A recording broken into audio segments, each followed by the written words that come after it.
मनुष्य सहित समस्त प्राणियों के लिए ऑक्सीजन बेहद जरूरी है और पेड़ पौधे ही इसका प्राकृतिक स्रोत हैं। लेकिन घटती हरियाली और बढ़ता प्रदूषण पर्यावरण को नुकसान पहुंचा रहा है, जो बेहद चिंता का विषय है। केवल हरियाली के बल पर ही पर्यावरण का संतुलन बरकरार रखा जा सकता है। बेशक आधुनिकता के इस दौर में लोग चकाचौंध के पीछे भाग रहे हैं, लेकिन समाज में कुछ ऐसे लोग भी हैं जो पर्यावरण के प्रति अपने फर्ज को समझते हुए इस दिशा में सकारात्मक कदम उठा रहे हैं। आसौदा गांव की मिशन हरियाली युवा टीम ने भी इस दिशा में सराहनीय कदम उठाया है। युवाओं की इस टीम ने ग्रामीणों के साथ ऑक्सीजन बाग विकसित करने की शुरुआत की है। आसौदा के जम्मन वाले मंदिर की करीब 3 एकड़ जमीन पर यह व्यवस्था की जा रही है। यहां रविवार को युवाओं ने गांव के लोगों और मंदिर कमेटी के सदस्यों के साथ बड़े स्तर पर पौधारोपण किया। इतना ही नहीं, पौधों के वृक्ष बनने तक संरक्षण करने का भी संकल्प लिया। साथ ही युवाओं ने गांव में आगामी समय में 36 एकड़ में हरा भरा जंगल कायम करने की भी योजना बनाई है, ताकि पर्यावरण स्वच्छ होने के साथ साथ विभिन्न जीवों को भी आसरा मिल सके। युवाओं के इस प्रयास की गांव के मौजूद लोगों ने भी खूब सराहना की है।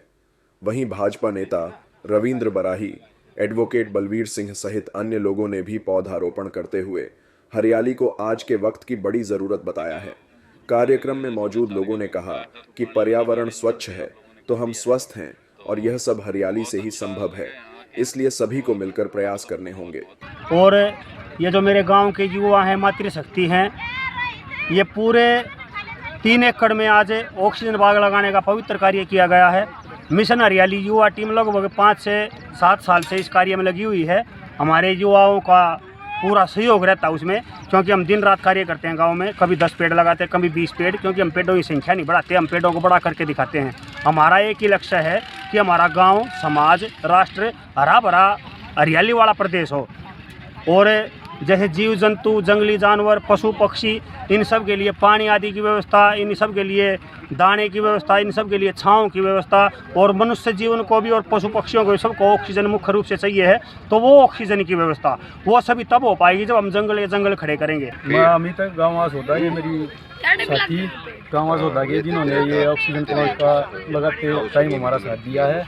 ये हमारे दादा जमन वाले मंदिर की 180 बीघे जमीन पड़ी थी, जो कभी गोचर भूमि के रूप में छोड़ी गई थी। अब ये बेरान होने के कारण यहाँ जंगल खड़ा था, की करी होगा, काबली की होगा, वो कटवा के यहाँ ऑक्सीजन प्लांट लगाया गया है। धीरे धीरे हमारा यही प्रयास है कि आने वाले 5-10 साल में ये 36 एकड़ ज़मीन इसको हम कवर कर ले। यहाँ पे बढ़िया हरे भरे पेड़, जैसे बड़ के पीपल के ऑक्सीजन प्लांट लगाने के लिए। और हमारा यही प्रयास है कि आगे और हमारा गांव, हमारे आस पड़ोस के गांव मिलकर इस प्रयास में हमारा साथ दे। और ये मैं खरल गांव से आई और मेरे साथ ये जो भी हैं ये इसी गांव की मातृशक्ति हैं, और मैं इनको तहे दिल से आभार प्रकट करती हूँ कि इन्होंने मुझे यहाँ पर आमंत्रित किया और इतना अच्छा कार्य करने में सहयोग देने के लिए मुझे बुलाया यहाँ पर। और मैं बहुत खुश हूँ यहाँ पर आकर। आज यहाँ पे दादा जमन वाले मंदिर में इन सभी ग्रामीण महिलाओं ने, माता शक्ति ने, सभी ने मिलकर बहुत अच्छा काम किया। लगभग 3 एकड़ में ये ऑक्सीजन बाग बनाया, जिसको आगे आने वाले समय में बहुत ज्यादा फायदा होगा। जो भी जीव जंतु आज खत्म होते जा रहे हैं, उनके मकान नहीं रहे, क्योंकि पेड़ पौधे उनके मकान होते हैं, उनको भी बहुत बेनिफिट मिलेगा। मैं तहे दिल से इनको नमन करती हूँ सभी को। ये जो पर्यावरण का जो दिवस मनाया गया है आज, हमने ऑक्सीजन प्लांट का हमारे नवयुवक टीम ने आसौदा की ने ये जो तैयारियां की हैं, काफ़ी दिन से इस तैयारी में लगे हुए थे। और ये सबको ये पता लग गया था कोरोना के दिनों में कि ऑक्सीजन हमारे को कितनी ज़रूरी है और कितनी महंगी ऑक्सीजन खरीदी है लोगों ने उस टाइम।